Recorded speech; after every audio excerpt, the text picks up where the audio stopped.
Ayan. Okay. Ayusin natin to. Ayan.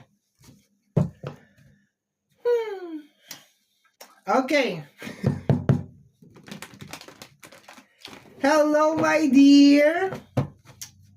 My dear Aquarius. Kanina pa ako hindi mapakali. Bababa ko yung paa ko, tataas ko yung paa ko, iikot ako, tatayo ako, uupo ako. Kanina pa sana ako mag-i-start, hindi ako mapakali. Hello, my dear. My dear Aquarius, first 15 days of February 2024, first 15 days, this is from February 1 hanggang February 15, 2024, general reading. Ulitin ko mga my dear, ang gagawin natin ngayon ay general reading, so hindi to 100% na magre-resonate para sa ating lahat. So please, lower your expectation pagdating po sa mga general reading. Lahat po ng cards na gagamitin natin sa ating reading ngayon ay na-pre-shuffle na earlier, pero babalasahin ko pa rin siya for video purposes.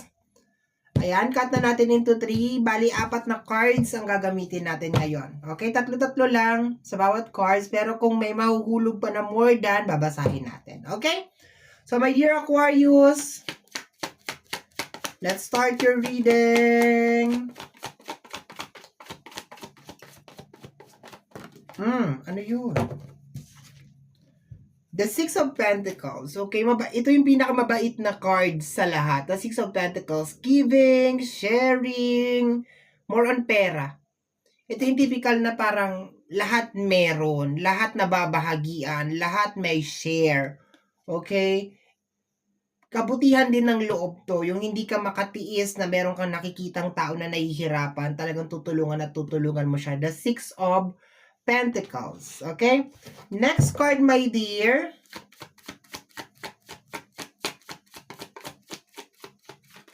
Okay? The Seven of Swords. Backstabbing energy. Nakita mo yung combination ng dalawang card, my dear. Tinulungan mo, tas backstabbing energy, the Seven of Swords. Okay? So, posible, my dear, na meron kang tinutulungan or meron kang tinulungan na may backstabbing energy siya. Okay, tingnan natin ha. Bakit ganyan? Bakit ganyan ang iyong baraha? Okay. Oo nga. The Page of Cups and the Two of Pentacles. I think, my dear, for some of you, hindi naman literal na nagbibigay ka ng pera.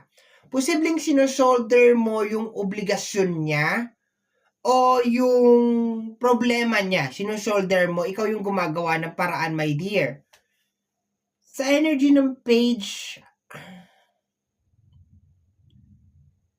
may nangyayari dito, my dear, na hindi maganda sa usapin ng pinansyal. Okay?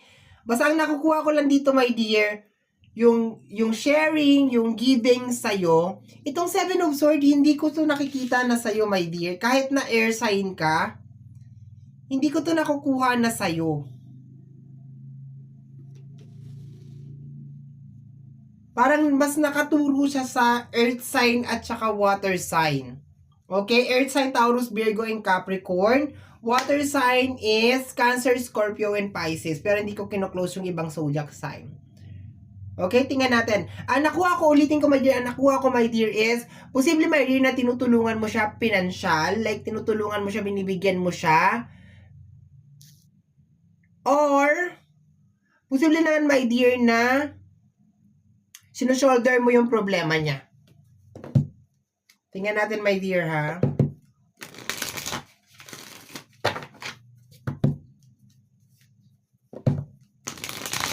May nangyayaring mali. Alam mo yung parang ikaw na nga yung nagsakripisyo, my dear, tapos ikaw pa yung lumalabas na masama. Parang ganun na nakukuha ko dito sa 4 na cards sa table. Yung ikaw na yung nagmalasakit, pero ikaw pa yung lumalabas na masama. Yun na nakukuha ko dito, my dear. Robbery, sabi ko na eh. Be careful, my dear, ha? Be careful sa mga tao na umaaligid-aligid sa'yo, my dear, sa mga tinutulungan mo. Yun ang nakukuha ko dito, my dear. Kasi, parang hindi sila kontento, my dear, na tinutulungan mo lang sila. Parang gusto nila, my dear, kainin yung buong braso mo. Parang gano'n nakukuha ko dito, my dear. Okay? May robbery energy, oh. Tingnan natin. Dagdagan natin yan.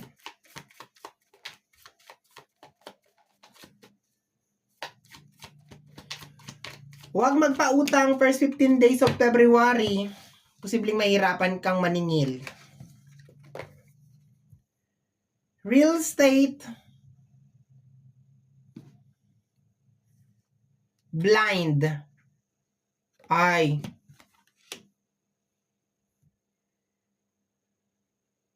Alam mo, my dear, yung energy na ikaw na yung tumulong. Posibleng, my dear, na pinatira mo, tinulungan mo, inarugaan mo, kinupkup mo, sa kahit anong pag-intindi, my dear Aquarius, ginawa mo na. Nilawakan mo, my dear, yung pangunawa mo, ginawa mo na.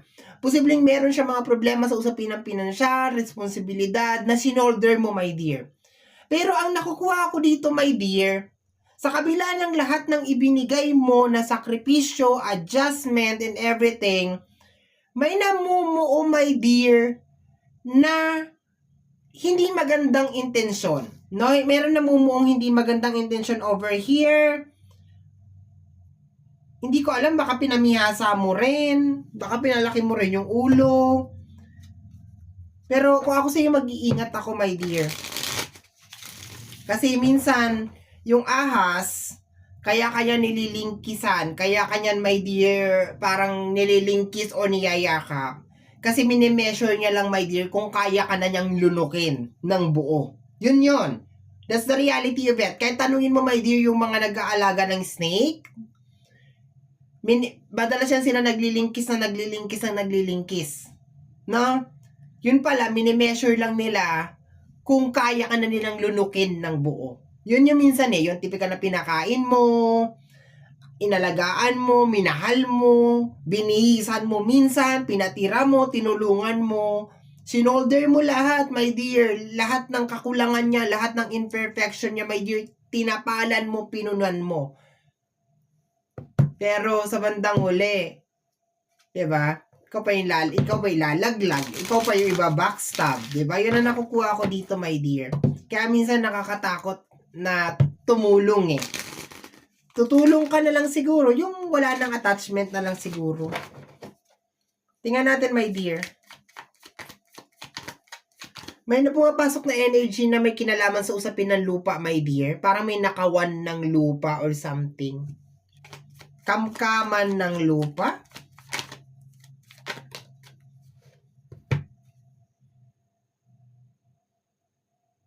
If I follow you, I could lose everything. Nakaramdam ka na, my dear. Pinapaikot ka nga sa palad. If I follow you, I could lose everything, oh. So, nakaramdam ka na, my dear. Nakaramdam ka na may mali. Okay? Nakaramdam ka na may mali. Yung paglilingkis-lingkis nga sa'yo, my dear, naramdaman mo na, my dear, kakainin ako nito. Lulunukin ako nito ng buo. Something like that. You matter. Parang sinasabi mo dito sa akin, dito sa card na to, my dear, mahalaga ka sa akin. Mahal kita. Pero, hindi lahat ng sasabihin mo sa akin, susundin ko. Kasi yung ibang sinasabi mo sa akin, nagkukos ng malaking damage. Hindi lang sa connection natin, pati na rin sa ibang tao. Yun ang nakukuha ko dito. Okay? Oh! No. Sinasabi mo no. Now is the time. Now is the time. Umaalma ka na, my dear. Umaalma ka na. Ay, may umaalma na. Umaalma ka na. Ang dami mong ginawa sa akin na kahit ano, lahat yun inintindi ko, lahat yun inunawa ko, lahat yun negative energy, transform ko into positive energy. Kasi mahal kita, kasi you matter, mahalaga ka sa akin. Pero this time, hindi na kita susundin. Ayoko na. Ayaw na kita sundin. It's about time. Umaalma ka na, my dear Aquarius. Umaalma ka na. May mali siyang ginagawa. Sinasamantala niya yung kabaitan mo, my dear. Aalma ka na. Sa mga taong mapang-control, sa mga tao na mapamanipula. Okay?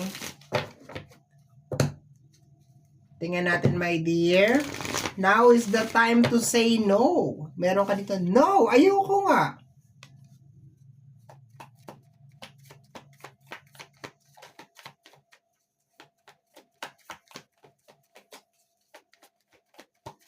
Okay. Oops. The Ten of Swords. Di ba? Pagod ka na. Pagod ka nang intindihin kung sino man to. Dinivert mo lahat. Alam mo, hindi siya perfect, my dear. Alam mo, hindi siya perfect. Kaya inintindi mo siya, inunawa mo siya. Okay? Lamang na lamang dito yung energy ng kapwa mo air sign. Gemini, Libra, and Aquarius. Kapwa mo air sign, pero hindi ko kino-close kasi meron dito dalawang pentacles. Taurus, Virgo, and Capricorn. Okay, hindi ko kino-close yung ibang zodiac sign. Sila lang yung nandito at saka Pisces. Nandito si Pisces, so the page. Okay. So, napapagod ka na, my dear. Ang kasama niya is the King of Cups. Waiting energy.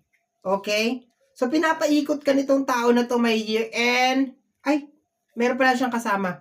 We have here the Eight of Wands and the Page of Pentacles. Okay? So, nakukuha ko dito, my dear, pagod ka na maghintay sa mga promises niya, sa mga sinasabi niya na pagbabago or something like that, sa mga bagay na gagawin niya na hanggang ngayon hindi pa rin talaga niya nagagawa, sa mga kasalanan niya, my dear, na pinipilit mong intindihin, my dear, sa mga pagsisinungaling niya. Itong energy, my dear, ng robbery, my dear, I think this is more on pagsisinungaling. Mga paglilihim or something like that. Pero kanina, my dear, habang nandun tayo sa kalagitnaan, my dear, ng reading, nakuha ko yung energy, my dear, na parang may agawan ng lupa, parang may nakawan ng lupa or something. Okay? Remember that this is a general reading. Pero, umaalma ka na, my dear. First 15 days of February, my dear, sinasabi mo na, ay hindi ako papayag, akin to, hindi na kita susundin, ayoko na, pagod na ako, hindi na kita hihintayin, ayoko nang hintayin. There is a tendency then, my dear, na meron kang mga bagay na hindi mo maumpisa-umpisahan kasi hinihintayin mo siya ng hinihintay. So, first 15 days of February, ayaw mo na talaga. Okay? Ayaw mo na talaga siyang intindihin. Kung kinakailangan, my dear, merong mauwing hiwalayan, gagawin mo to, my dear. Kasi napapagod ka na mag-isip, napapagod ka ng unawain and everything. Yan ang nakukuha ko dito. Marami sa inyo, my dear, mag-i-start ng panibagong career. Yun ang nakukuha ko dito. Yung energy ng first 15 days is more on new beginnings, especially sa energy ng career. And kung ang kasama ng new beginnings na yun na may energy, sa energy ng career is yung magtanggal ka ng mga tao na nagko-cause ng blockages, why not? Kasi mayroon dito, tinulungan mo na, everything, lahat na ginawa mo na, pero wala talagang changes. Okay? So, my dear Aquarius, yan ang reading mo para sa yung first 15 days of February 2024. Somehow, my dear, kung nagustuhan mo ito, especially kung napadaan ka lang, don't forget to subscribe. Click lamang po ang notification bell para ma-update ka sa aking mga upload. And free to like, free to share, free to comment sa lahat ng ating mga videos. Once again, my name is RJ, also known as Apo J. Maraming salamat po. And until next time, bye-bye! Thank you, my dear. Maraming salamat po.